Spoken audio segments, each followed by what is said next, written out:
You're in a perpetual state of stress and hardly get any sleep, all thanks to the never-ending list of tasks for the upcoming week. Your days blend into each other, a never-ending cycle of monotony. So it's no shocker that you've decided to add some excitement to your life by purchasing a practical compact car like the 2022 Honda Civic.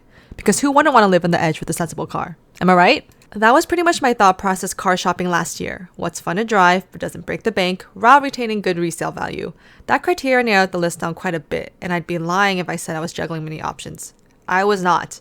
The Civic was such an obvious choice, and when I saw the reboot of the body, I knew I had to get it. So I decided on the Sport Touring hatch in Boost Blue, which I ordered from a local Honda dealership manifest and still had to wait 2 whole months to get. Lots of enthusiasts still stand by the 10th gen hatch, but that style was always too youngin' for me, for lack of better words. It looked like a Lego with lots of random plastic pieces for no real reason. My parents used to joke that it was a boxy toad, and we don't agree too much on cars, but that is something I can get on board with. Now, I've owned my FL1 Civic for a year now and have put over 12,000 miles on it. It has seen some crazy terrain and has trekked through all of them. Would I continue to test its limits? Probably not in that way. I mean, I think the Forest Service roads here spooked me out enough. But hey, we made it to and back without, anything hanging off. Another thing is the remote start sometimes doesn't work for me. I honestly don't know if it's user error or the car, but I swear I am doing the same thing every time. I also hate the auto start function that you have to manually turn off every time you turn the car on. Sometimes I forget and then it just goes like, hey, surprise.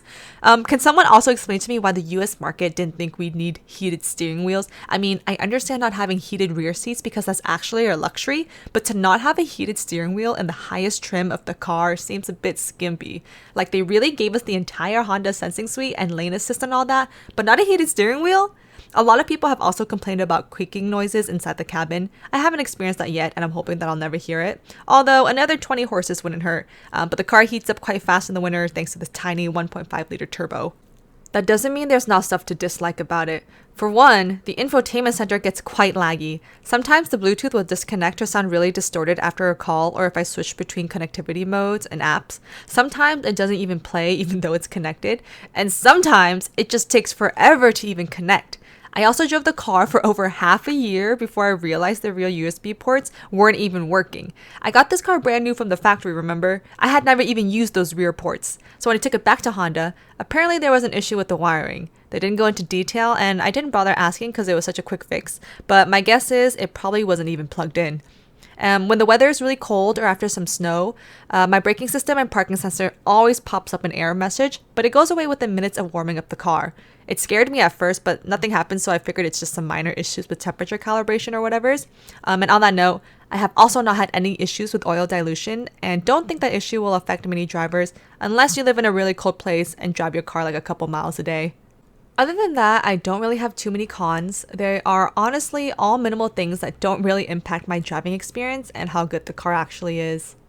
I love the Bose sound system that came in the Touring. I also love the wireless CarPlay touchscreen infotainment center because that has made life more convenient than I had ever expected. Handling is still sporty and the ride is smooth. Granted, there's a lot of cabin noise, but you can just crank up the audio a bit and you'll drown most of it out. There's enough clearance on the car to make it over bumps and debris while still looking good. I get great mileage, I pay less for gas and insurance, and I can do maintenance at home because it's a Honda. There's just a big market for parts and general assistance, and I will never have to worry about finding something or someone to work on this car. I have spent hours and hours in this Civic. I've taken many long road trips and these seats are comfy as hell and the mileage is phenomenal. I can't speak much for the backseat, but my experience up front has been pleasurable. I just love driving this car and I smile every time I get in it. Period. It's obviously not an M3 or a GT3 or anything like that, but I wouldn't be taking any of those cars into the roads that I've been on, and I wouldn't even be able to take those cars camping because what could they fit in the trunk? What could they fit? I definitely wouldn't be able to fit a whole bike in the trunk. But as fun as those cars are, they just don't suit my everyday lifestyle. Ultimately, I paid $35,000 out the door for this fully loaded car without any markup. If we are scoring based off of looks, reliability, performance, comfort, utility, and safety, the Civic is just an absolute gem of a car. And for the price, I really cannot name many cars that offers what a Civic does, and might even say it is one of the best, if not the best, economical car in history. I bought this car thinking it would be a stepping stone into my next, but I have absolutely adored it to the point that I cannot imagine getting rid of it anytime soon. The only question now is, what mods will I do to it? If you watched this far, thank you so much for your support. I just want to take a moment and celebrate these small victories because the channel has reached over 1,000 views, which is crazy because it did it in such a short amount of time since I started uploading more regular. But I just wanted to say thank you to everyone. And if you haven't already, please like, comment, subscribe, and click on the notification bell. Till next time.